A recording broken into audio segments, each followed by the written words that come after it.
So, now let us start with the one more example for illustrating the simplex algorithm. Suppose you have a function like this, maximize z equals x 1 plus x 2 plus 3 x 3 subject to these two constants. So, again if you see the constants are of less than equals type, that means I have to introduce slack variables to make it the equality sign.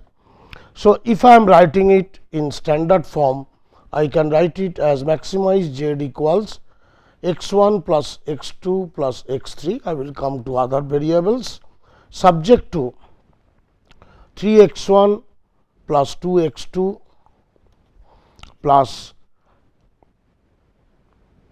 x 3 plus x 4. Here x 4 is the slack variable and this is equals to 3. The next one is 2 x 1 plus x 2 plus 2 x 3, x 4 component is not there, 0 into x 4 plus x 5 equals 2. So, here I can write it as 0 into x 5 always. So, x 4 is the slack variable associated to the constant 1, x 5 is the slack variable associated with the constant 2.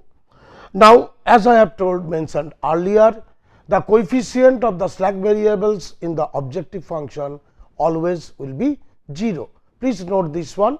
Earlier also I have told it that the associated cost, the coefficient of the slack variable in the objective function will be this one. So, it is 0 into x 4 plus 0 into x 5. Now, you see which one first you have to decide. Of course, x 1, x 2, x 3, x 4 and x 5 all are greater than equals 0. So, please note this thing, these all are greater than equals 0. So, what I have to decide now? What should be the basic variables in the basis? So, just like earlier, which portion of these two equations are forming a unit matrix? Here if you see again these two, if I take, that is coefficient of x 4 and x 5 in both the equations, if I take, it is forming one unit matrix. And so, therefore, these variables x 4 and x 5 will enter into the basis. So, x b will be x 4 and x 5. So, b you can write down a 4 and a 5. As I mentioned earlier, again we are stating your C j, this value is nothing but the coefficient of the variables given in the objective function. That is, here coefficient of x 1 is 1, x 2 is 1 and x 3 is, sorry, this will be 3 x 3. It is 3 x 3. Coefficient of x 4 is 0 and x 5 is 0, because they are the slack variables. So, I can write it as 1 1 3 0 and 0. So, what would be the corresponding values of C b? This is again nothing but the coefficient of x 4 and x 5 in C j. So, that means it will be 0 and 0. B values are these two values for the right hand side of the equations. So, this is 3 2. Now, you just write down the coefficients corresponding to the variables, that is 3 2 1 1 and 0, and this one next one will be 2 1 2 0 1.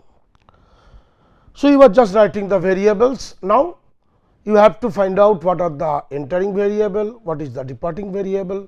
For that one, first I have to calculate z j minus C j. Z j minus C j is, sorry, this is not 0, your A 4 is 0, right, both are 0. So, the value of this one, value of z j minus C j for this column, first column will be C b into x b, that is 0 into 3 plus 0 into 2 minus C j, which we have written, and this is equals to minus 1. For this case again this is minus 1. For this case 0 plus 0 minus 3, this is minus 3, this is 0 and this is 0. So, which one will be the entering vector for which Zj minus Cj is most negative? For this case, the third column gives you the most negative, that is minus 3 corresponding to the variable x 3. So, your entering vector will be this one. So, this is the entering vector, and now I have to calculate what would be the outgoing vector. To calculate outgoing vector, I have to find out the ratio of x br by y r j, that is here. What is that one? As I have told, b by x j, whatever column you are choosing. So, in this case it is 3 divided by 1, b by, again I am writing b by this x j corresponding to this. So, first one is 3 by 1, second one is 2 by 2. So, the first one value is 3, second value is 1. So, the minimum value of these two is 1.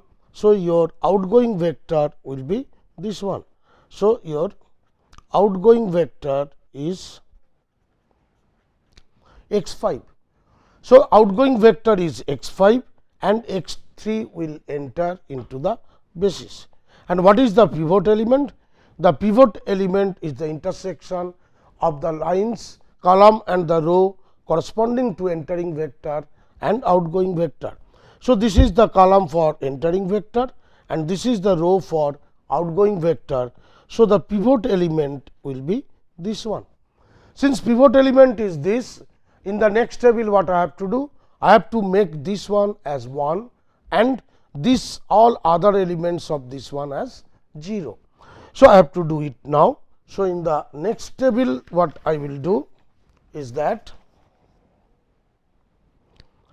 firstly Cj values will remain same, that is 1 1 3 0 0. Your variables will be x 4 and since x 5 is going out. So, x 5 will be replaced by x 3 variable. So, here it will be x 4 and x 3. So, it is a 4 and a 3. So, the values corresponding to these are x 4, coefficient in the cost function it is 0, corresponding to x 3 it is 3. Now, what I have to do? In these columns, first I have to make this element as 1. That means, each and every element of this row including b, I will divide by 2. So, that this element will become 1. So, that it becomes 1 1 1 by 2 1 0 1 by 2. So, by dividing by 2, since this is the pivot element, I have to make it 1 and all other elements of this column I have to make it as 0. So, once I am doing it, I will obtain the result as 1 1 half 1 0 and half, right. So, by doing this, now to make it this column, this element as 0, I have to make this first row minus second row divided by 2, first row minus second row divided by 2. So, that the value in this case first row minus second row divided by 2. So, 3 minus 2 by 2. So, it will be 1, 3 minus 1. So, this b value will be this, and then all others if I calculate in the same fashion from here, that first row minus 2, second row divided by 2, I will obtain this is 2, x 1 will be 2, this is 3 by 2, 0, 1 and minus half. Now, again like previous time, we have to calculate the value of the reduced cost value, that is Zj minus Cj. For the first case, it is 0 into 2 plus 3 into 1 minus 1. That means 3 minus 1, this is 2. Similarly, for the second case it will be half. For the third case, third column 3 minus 3 it is 0. For this one 0, 0 minus 0 it will be 0, and for this case it is 3 by 2, this is 0 minus 0. So, this is 3 by 2. So, once I am getting this, I am finding that Zj minus Cj is greater than equals 0.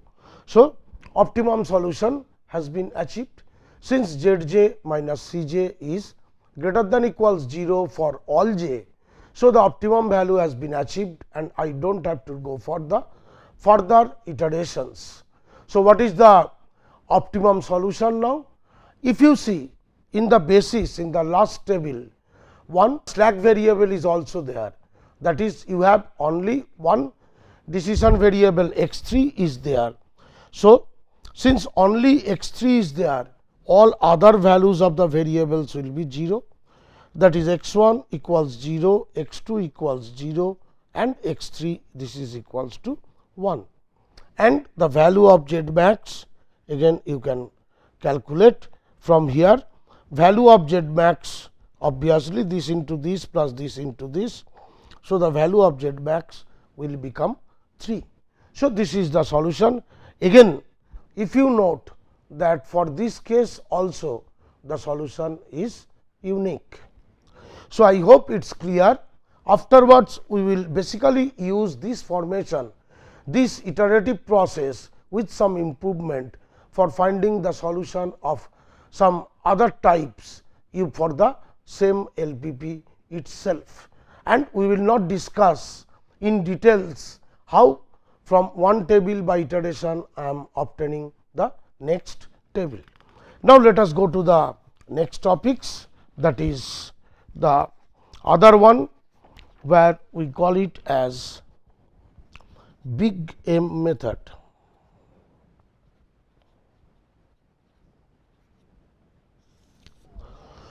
The first one which we have done, that is the simplex method. Now, we are going for the big M method. If you remember, whatever we are doing in the solution of the problem, your constraint take the form a x less than equals b.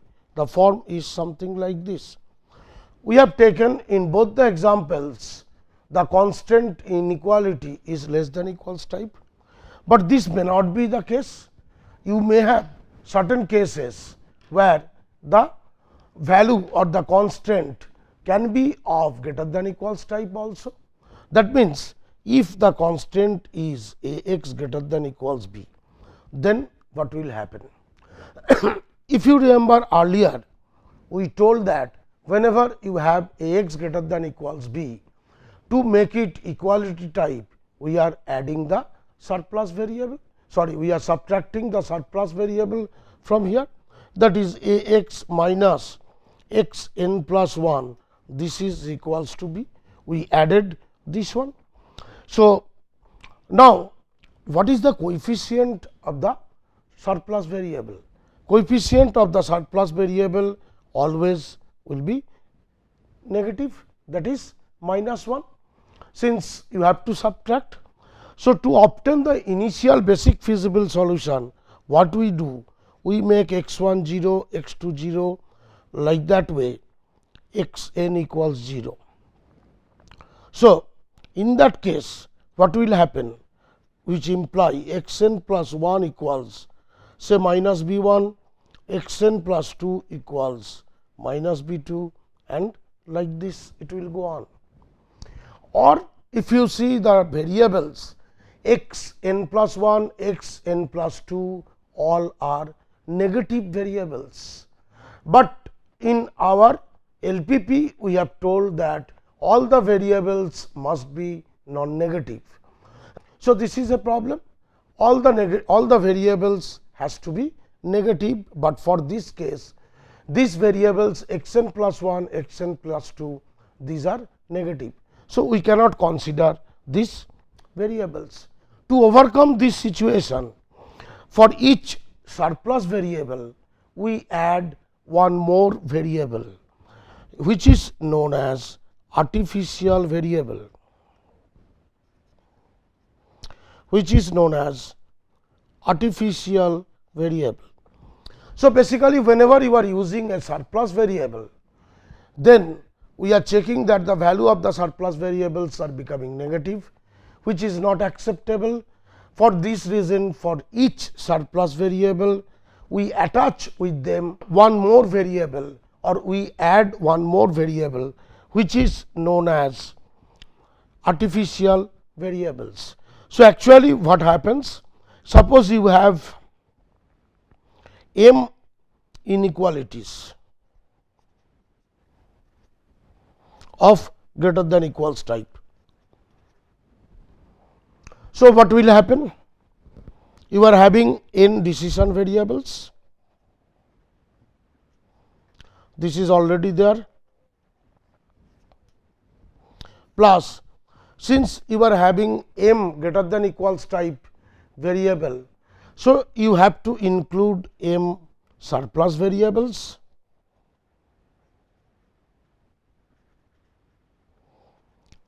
and I have to add, we have told that for each surplus variable I have to add one artificial variable to make this one feasible. So, there will be m artificial variables,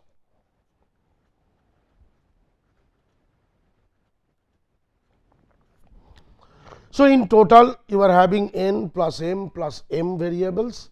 Out of that n decision variables, m surplus variables and m artificial variables. Now, how you will obtain the initial basic feasible solution? Initial basic feasible solutions can be obtained by making n plus m, that is this plus these variables, equals to 0. This n plus m variables equals to 0. So, that you can obtain something like this. Artificial variable a 1 will be equals to b 1, a 2 equals b 2, like that way a m equals b m.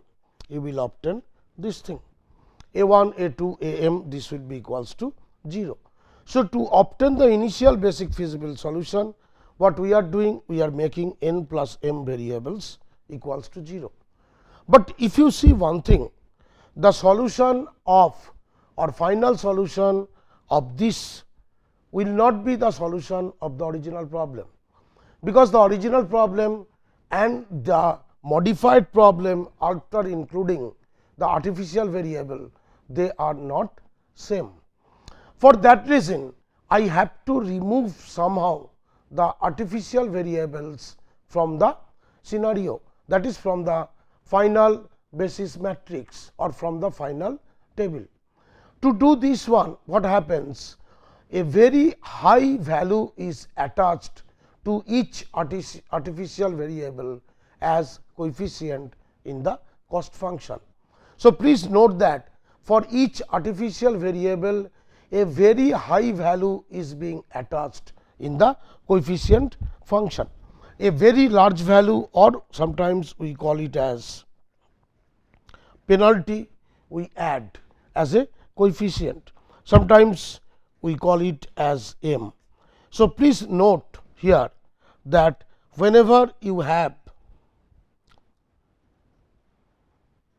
surplus variable, for surplus variable, the coefficient of the surplus variable in the cost function will be 0. Coefficient of the surplus variable in the cost function will be 0, whereas if you have the artificial variable, in that case the coefficient we are attaching in the cost function is a very high value, which we are calling as capital M. So, how it will look like now?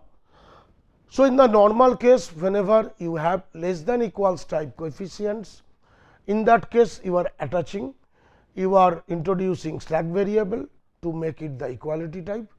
If you have greater than equals type of equation like this, then you are attaching one slack variable, one surplus variable as well as one artificial variable. And in the cost function, For surplus variable, coefficient will be 0, and for artificial variable, a very high value, say m, we are attaching to the cost function. So, your problem would be like this. Suppose I have a problem, maximize z equals c1 x1 plus c2 x2 like this way, plus cn xn subject to ai1 x1 plus ai2 x2 plus ain xn, which is greater than equals bi, where I equals 1 to m, that is m constants are there.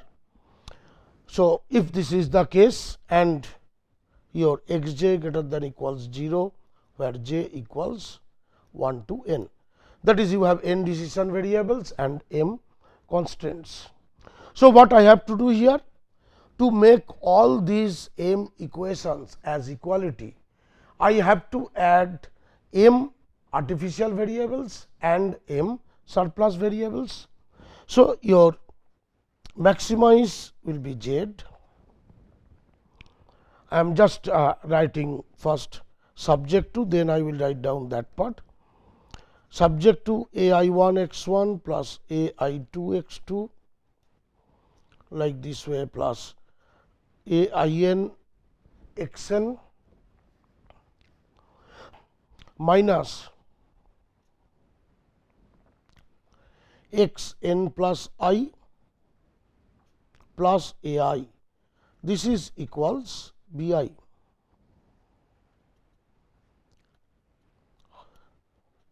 For each I equals 1 to m, for this variable ai1 x1, ai2 x2 plus ain xn, I am subtracting one surplus variable to make it equality, but since the value is negative, so I am adding one artificial variable ai over here, and which is equals to bi.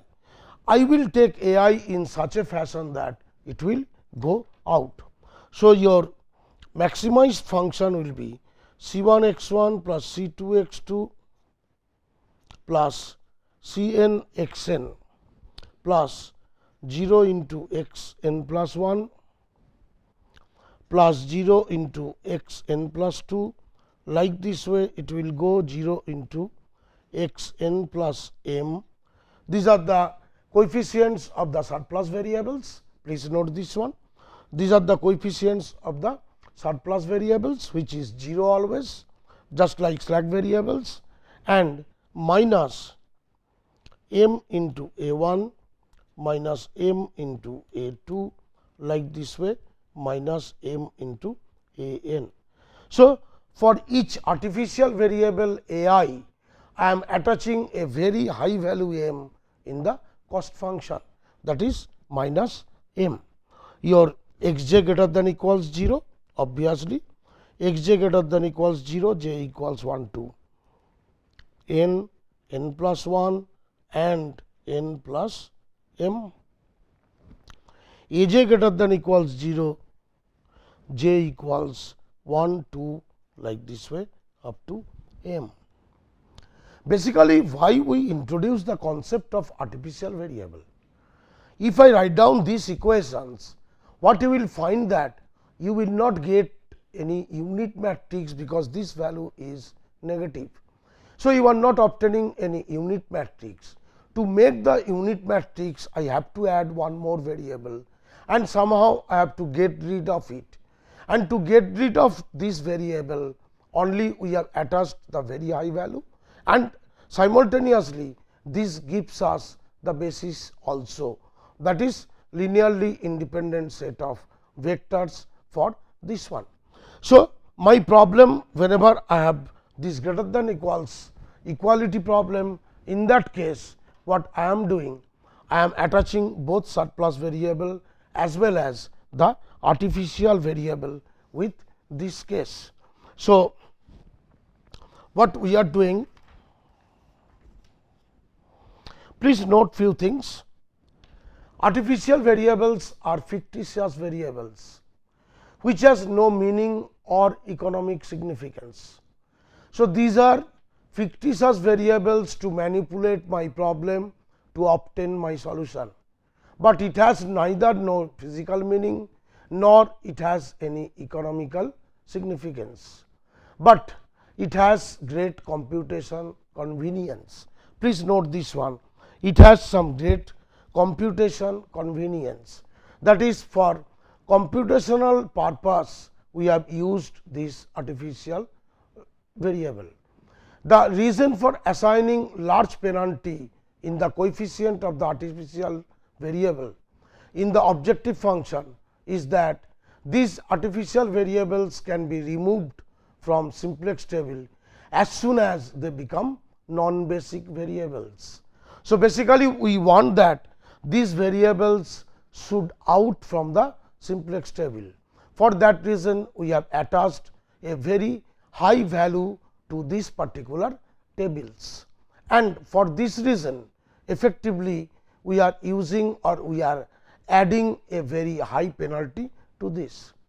The third point is that the simplex algorithm, which performs its search for a solution that has greatest objective function value, will systematically discard or avoid solutions having positive artificial variables. That is, by default it will attempt to converge to a solution for which ai equals 0. Please note this one, the procedure is such that we will try to converge to a solution where the value of the artificial variables are 0 and they are being discarded from the basis.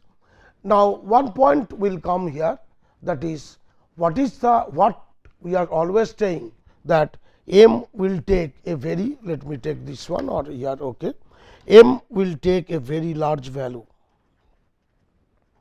What does it mean, very large value?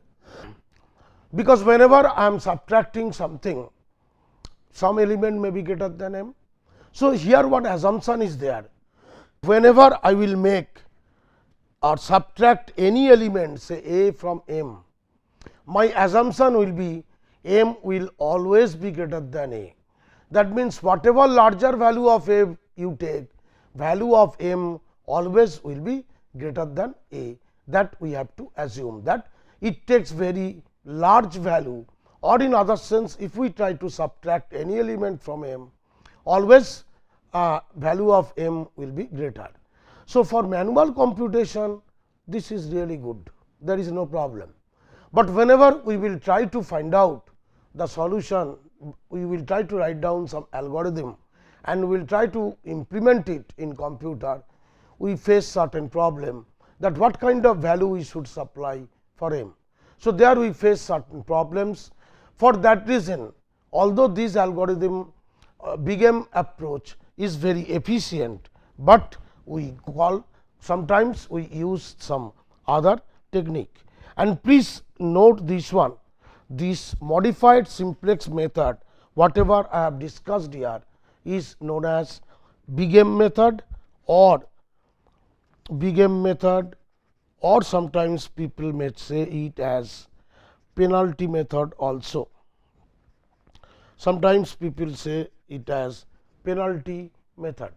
So, this method we call it as big M method or the penalty method. So, just we have discussed, if your inequality is greater than equals type, then by subtracting the surplus variable as well as adding the artificial variable, we are making it equality. The reason for addition of the artificial variable, I think it is clear to you now, to obtain the unit matrix, so that from where we can obtain the basis matrix for that reason. And to discard the artificial variable, we have associated a very high value to this particular, we have associated with the coefficients of these artificial variables a very high value in the cost function. So, in the next class we will see what are the procedures to find the solution of the big M approach, and we will solve certain problems.